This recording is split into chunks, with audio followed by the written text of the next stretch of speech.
ng damit at kumot na pangpatay? Very common, black and white.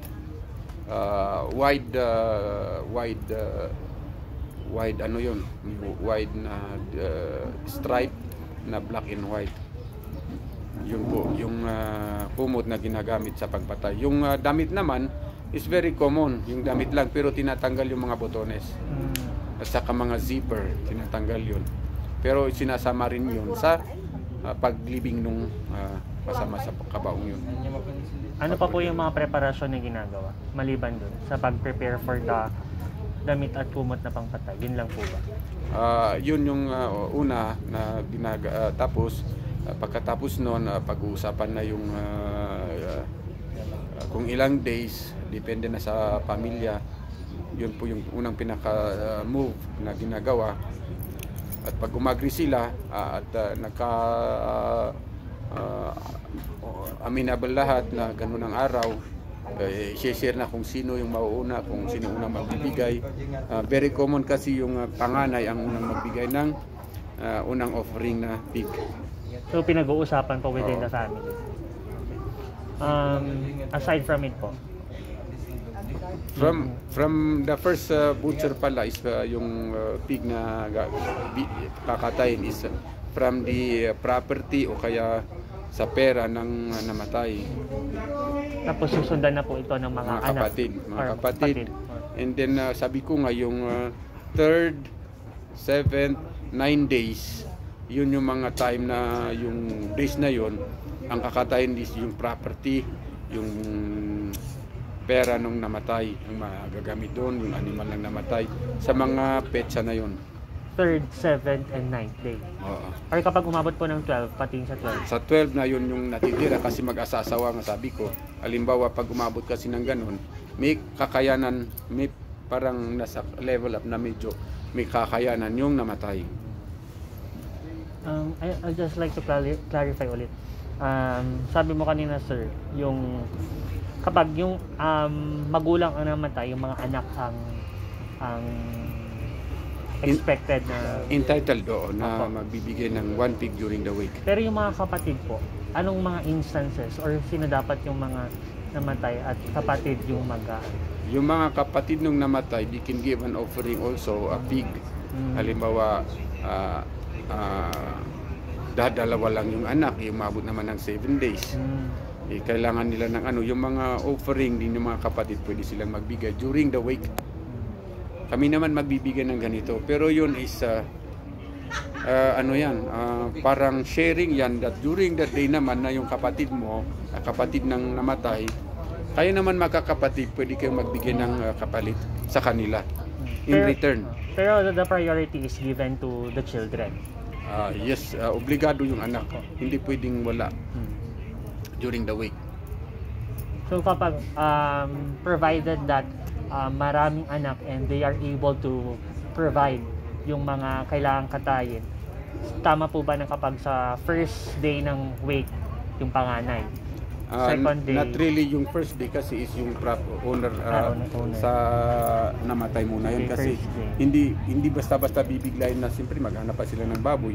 Pero unang pinakagawin dyan, pagkailalagay nila sa kabaong, kailangan may makakatayin na nakaprepare na doon. Kapag ilalagay yung katawan ng namatay sa kabaong, dapat may nakaprepare ng kakatayin. Oo, para paglagay niya doon, ay bibiling na yung araw niya. Kaya 1 pig agad. Ang pagkalagay niya sa kabaong, bubutcher na yun ng 1 pig. Kapag second day po, doon napapasok yung... Oo, yung mga anak, kung sino man ang pwedeng magbigay sa kanila, kung sino yung may available fund, o kaya yung... kasi lahat yan didiskita ng pwedeng i-offer. Kapag po kunyari hindi kailangan po ba maubos din lahat ng mga tinatay sa isang araw? Hindi na dapat siya umabot ng second day? May mga parts din na tinatanggal doon, yung sinasabi namin na ikukulay, yung tatanggal ng taba at saka karne. Yung mga yun is hanggang magiging yung part na yun is sharing sa mga makakapatid, mga relatives pagkatapos ng libing. So yun, talagang ulamin lahat. Pag hindi naulam, take home ng mga relatives na andun sa burial. Ano po yung term? Iyok ko ko lang? Ano po? Yung Parang Yung term what-what ginamit siguro. kanina? Yung part na tapa, ano pong term? yung kasi yun, yung nagtatanggal sila ng isang taba na medyo mahaba, yung kinuday, at saka yung karne na kinuday din yun para malaman na they have butchered already one pig, at saka yung panga, kung minsan dapat naka ano lang doon, pero bihira na yun ngayon yung panga. Ang ginagawa na lang is yung kinuday na isang taba o kaya dalawang taba na mahaba yan. Kinuday is process po ba yun ng pag? Ano lang, nausukan lang yun na meat. Nilagyan ng asin tapos nausukan. Meron silang ginagawang parang altar, doon na lang ilalagay. Itag Sa taas. pag sa Parang itag po siya. O itag pag pinikpikan. Pero kapag yung tawag po ba sa proseso ng pag ano nung taba ay kinuday? Kinuday. Okay po. So ayun po no. Maliban po sa pagkakatay ng mga animal for the span of days na nakaburol yung patay, ano pa po yung mga ginagawa? During doon sa wake, mayroong mga relatives na hindi kumakain doon sa mismong wake. So may mga relatives din na during sa kabilang bahay, doon sila kakain. So may mga relatives din na nagluluto doon kasi hindi sila, ayaw nilang yung lasa nung pagkain doon sa wake, hindi pumapasok sa kanila. So doon sila sa kabilang bahay kumakain. Itong mga niluluto po bang ito ay galing din sa mga kinatay? Hindi pwedeng i-mix yun. ano? Kasi ramdam na nila. Susuka sila pag pinilit nilang kumain doon. So, yung mga ginagamit po dito ng ingredients ay Pwedeng kahit ano, pwedeng adobo, kahit pwedeng dilata, depende sa dami ng bisita during the week. Pag nakita nila na ganun, pag ang ginagawa ng iba doon, nakakatay sila ng manok, nakakatay din sila ng other, o kaya yung adobo, o kaya mga dilata, pagkukunti lang. Pero pag yung burial na, isang pig din doon sa mga puntang makikilamay na hindi talaga kakain, talagang doon yung ano nila, doon sila kakain. Kaya yung niluluto nila doon, minsan isang pig din, depende sa pag nakita nila na marami ang bisita. may ritual din po bang ginagawa para dito? Doon naman sa part na yun, doon sa ang tawag kasi namin doon is pangananigmangan. Walang ritual. Ano po ulit pa? Pangananigmangan. Kung Tagalog mo Mga kainan ng hindi kumakain, yun ang pinaka ano niya, pangananigmangan. agmangan. Mangan. Oo, in Tagalog yun is kainan ng hindi kumakain. Ibaloy term po tong pangananigmangan. Oo. Kainan ng mga hindi kumakain. Kaya nga pwedeng plato lang sana kasi hindi nga sila kumakain pag tutumbukin mo yung meaning, pero talagang ganun, pang pilosopo lang yun. So, tong ano po ba kapag nagkakatay ng mga animal, kailangan po ba na meron yung mambunong dito? During the week hindi kailangan yung mambunong. Pwedeng yung mga any elders yung magmamadmad lang, asking for their yung palang tinatanggal ko, naalala ko na sabusab. Sabusab. O yung tinatanggal na meat for the kinakain ng mga relatives o kayo mga member of the dead ones. Sabusab. Sabusab. Sabusab. Na ito po yung isa-share sa pagkatapos ng living. Tama po. Hindi. Ayan yung during kumakatay sila ng baboy, tatanggal sila ng sabusab, pagkain ng mga member ng family within the dead, yung mga makakapatid. Pagkatapos kasi nilang iaala yan, itatawag, yun yung sabusab, nakakainin nila. Pangkalkan sabusab ko na yun. Yung mga sabusab, 9 parts yun, ng 9 parts yun na tinatanggal sa parte ng baboy, yun ang kinakain ng mga makakapatid, member of the family, doon sa namatayan. Kahit anong parte po ng baboy? Hindi, may mga specific yan. Isang taba, isang karne doon sa ribs, andun yun, parts ng basta 9 parts yan. Kasi pag sinabi ko, hindi mo rin alam yung kung mga ano yun. Sige po. So, may iba pa po bang ginagawa sa mismong burol? During the burol naman, yung mga day na mayroon nagbibigay ng offering, doon rin nagbibigay yung mga member of the family. Halimbawa, yung isang family may bibigay ng pera, iba na naman, iba yung ritual na ginagawa doon. I-offer yon, halimbawa itong pera na to, by way of madmad. Sinasabi nila na ito 500 pesos, ditok, sinasabi nila yan in our dialect. Kinakausap nila yung patay kahit na hindi sumasagot, pero gano'n ang sinasabi na itong pera na to is ibibigay ko ito in the pauit to my parang ano ba yung pauit sa Tagalog? Naintindihan ko po yung pauit, Ilocano yun. Ipapauit yan to my dead one. Sa tatay ko. Sa tatay ko, halimbawa yung tatay ko namatay na, ipawit ko galayay sunan dadik, giving this money to my dad.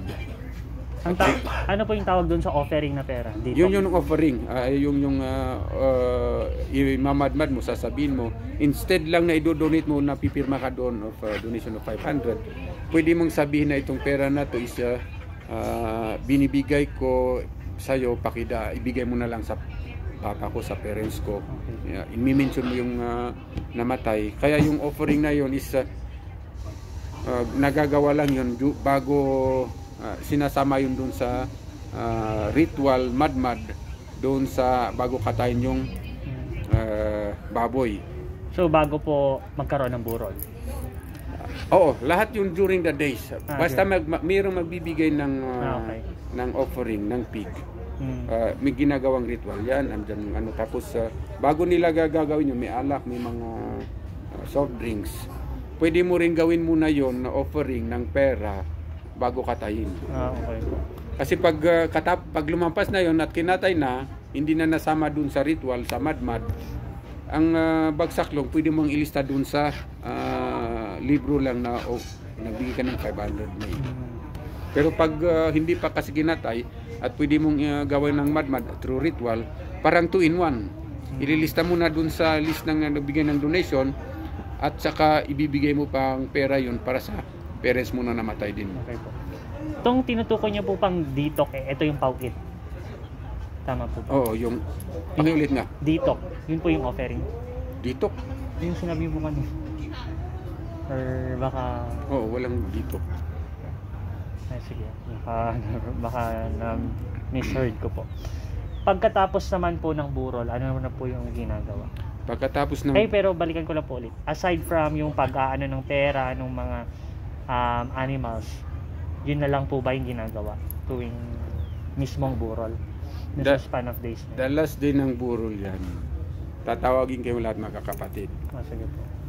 Yung andun na yung preacher, yung mumbaki, yung mambunong, andun na.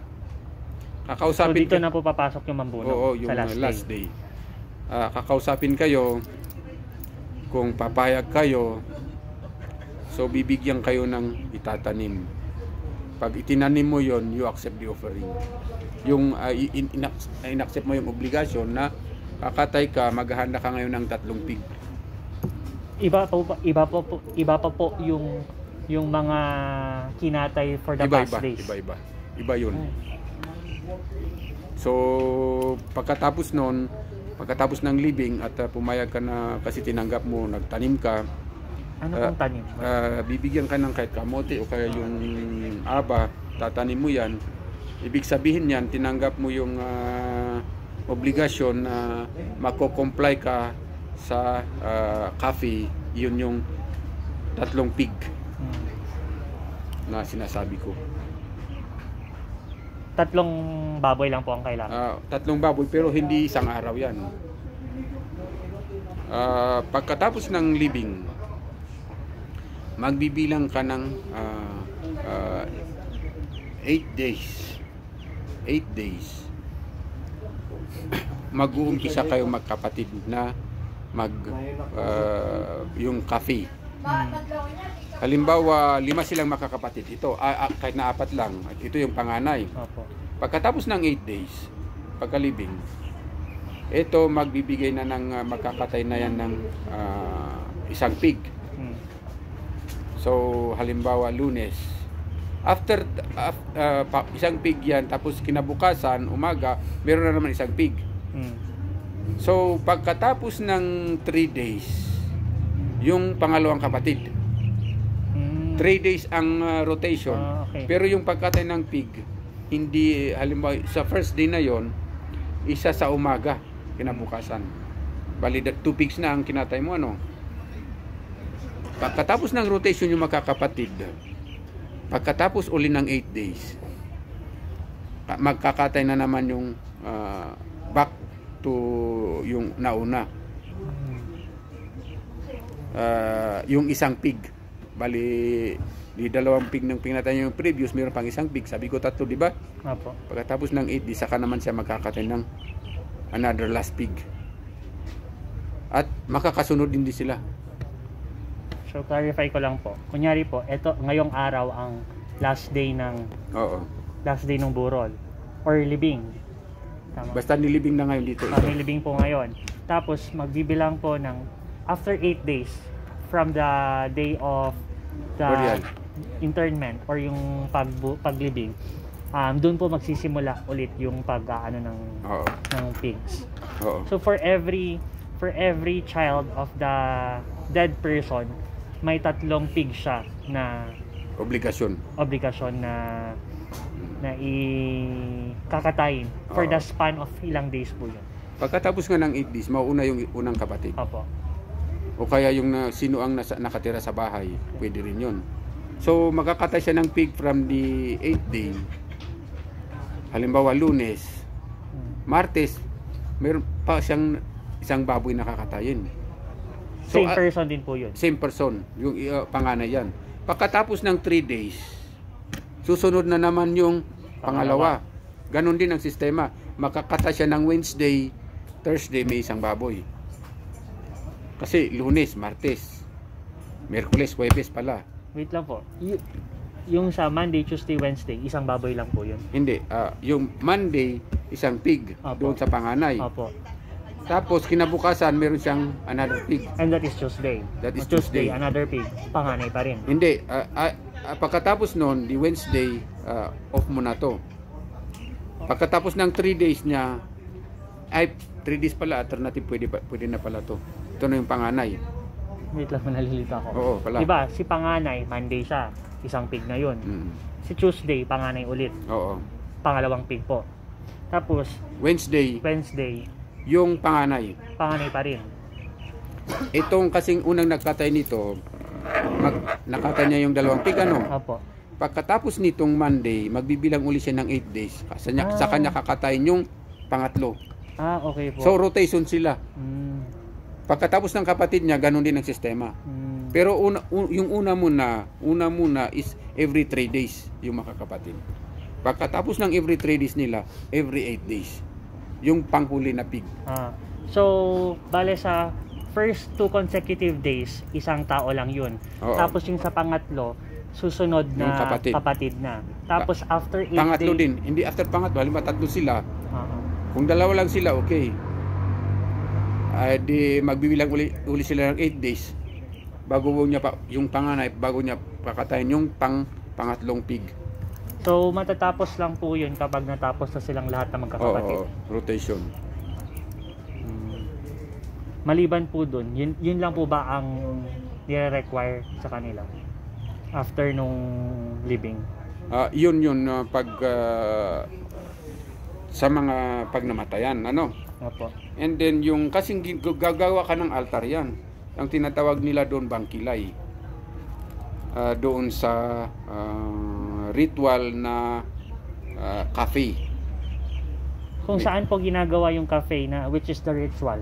Doon po sa bangkilay. Doon ginagawa. Oo, doon which is the altar. Altar, oo. Yun kasing altar na yun. Pag nagkataon na may tumubo, yung tinanggalan mo yan ng roots, yung mga ginagamit doon na accessory like the runo o kaya ang tawag namin doon is bido. Pag yan ay tumubo, kahit na walang dahon yan, kahit na walang ugat yan, walang natirang mga roots, kailangan isang book. Bido po, ano po ang bido? Bido yung runo, yung old bamboo yung ginagamit. Runo yung ginagamit namin sa bangkilay, sa altar. Opo. Pero Na mga accessories. bamboo po yun. Wood po ba siya? Or any wood? Parang yung yung ano bang tawag doon? Yung Or mga parang may dahon na may kahoy. mga branches, parang ganun po ba? Or vines. Yung pan. Parang Ano yun? Pagkain ng rabbit?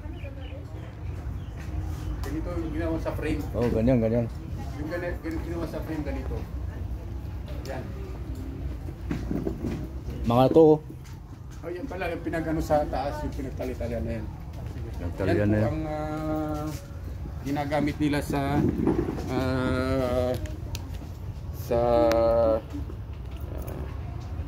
pinaglalapagan ng pig doon sa altar. At yan kasi, pag tumubo yan, despite na wala ng mga ugat, wala ng mga roots yan, kailangan mong sangbo. Kailangan mo rin Sangbo. sangbo, Anong pong spelling nun? S-A. S-A, sang, Sangbo. Tapos NG. B-O. B-O? B-O. Kailangan mo pong sangbuhin yan. Ibig sabihin, magkakatay ka na naman ng pig. Sangbo is another Yeah. like butchery. Butcher another one pig. Gawing Kasi katayan. bihira yun. Kasi parang sinasagot nila yung offering mo at yun ay talagang sa kanila, sa customary practice is pag hindi mo ginawa yon, parang inaayawan mo yung response nila. Kasi hindi na kasi dapat tutubo yun kasi wala nang mga ugat. Wala nang mga pag tumubo yun, talagang hindi mo alam kung paano.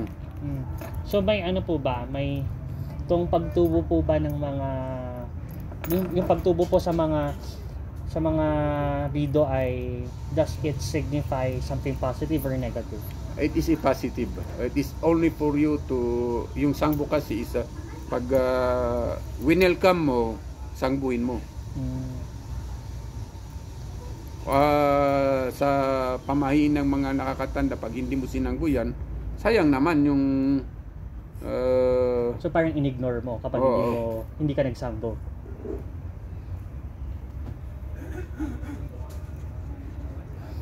Tapos so ano pa po yung mga ginagawa ng mambuno? yun ginagawa ng mambunong yan, doon dan sa yan ang part na ginagawa ng bunong doon sa cafe at saka sapnak. Sapnak kasi yung pang 8 days. Ano pong tawag din sa 8 days? Sapnak. Sapnak. Sinapnahan to ibang kilay. Tama po ba? If kapag sinabi ko po sa article ko na on the last day of the burial, ang ibaloy term po doon ay sapnak. Sapnak. So pag natapos na po yung kunyari wala nang nangyaring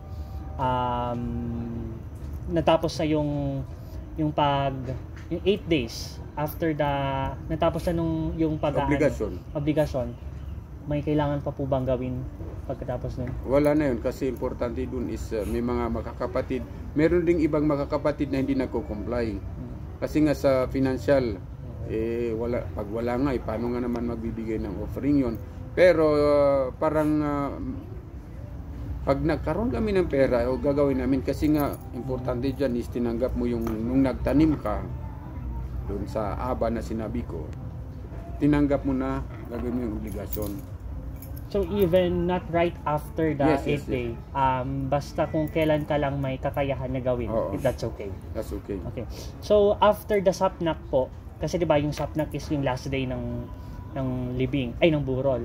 Tapos 'di ba may 8 days pa. So after that 8 days na ginagawa ng mga is it correct to say na yung ginagawa ng mga anak after the sapnak ay the culmination?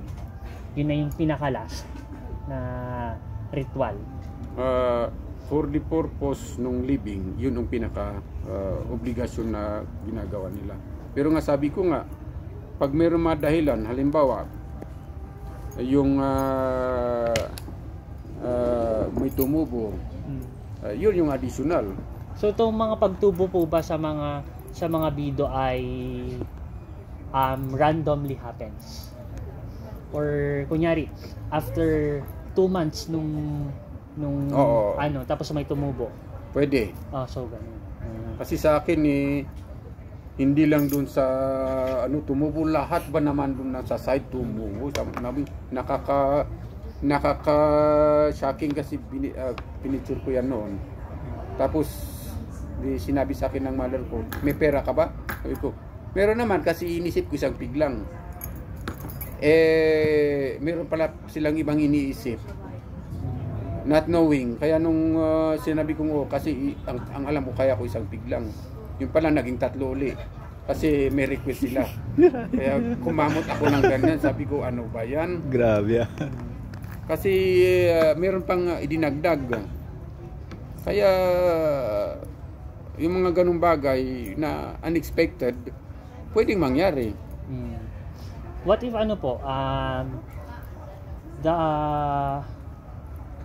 the family does not have the financial resources to provide for the ritual?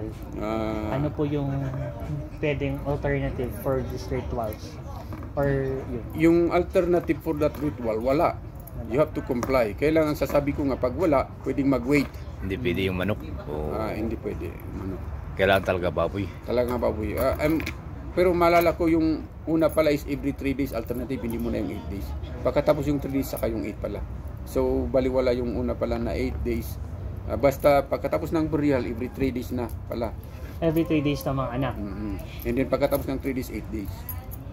Okay. Pero ganun din, just lang na lang ako sa 8 days. Sige, Kailangan may alaga kang baboy. Clarify ko Ganyan. po ulit yung mamaya. So, kunyari po, mahirap yung namatayan na Ebaloy family. And sa immediate future, wala pa rin silang kakayahan. Like, kunyari, next year, siguro, dun lang sila magkakaroon ng kakayahan para magkaroon ng magkatay. Pwede pa rin po bang gawin Pwede, yun? Kahit pwede. gaano katagal na Kahit lumipas? gaano katagal, pwede yan. Kasi Mag-alaga ko man ng baboy. obligasyon yan pero kung minsan, may nag-o-offer sa mga relatives na papautangin ka just to comply. Kasi pag nakita nila na gusto mo pero ayaw nga, kasi ang dahilan ng ayaw mo, wala kang pera, sabihin nila, o sige, pautangin kita without interest. O kaya kung minsan yung mga old practices nila, kung sino yung mayaman nun, kaya nang ipoprovide mo na sa mga anak lahat yung mga gastusin with the conditions na may kapalit na lupain. Ganon yung mga previous na conditions na nangyari. Grabe ah. So, for next question po, gaano pa this time, gaano kadalas nagkakaroon ng ritual sa tuwing may mga namamatay? Is it still existent? Yes, still existing sa mga kagaya namin, pero na modify yan sa mga nag-religion na, pero hindi mawawala yung katay. Ginagawa pa rin nila yon, pero without ritual. Kahit na everyday yun, ganun din yun. Di just, kasi nahihiya sila na walang kakatayin. So ginagawa nila, hindi butcher a pig. For those who do not comply dun sa mga customs and tradition, yun ang ginagawa nila, pero they made a prayer. Ano po ba yung mga challenges ng mga Ibaloy para ano po yung mga challenges ng mga Ibaloy sa pagsasagawa ng tradisyon ito, yung paglilibing sa kanilang mga mahal sa buhay sa loob or malapit sa kanilang mga bahay? It is a customs kasi, customary practice na ililibing mo talaga yan sa within your compound o kaya sa bahay nyo.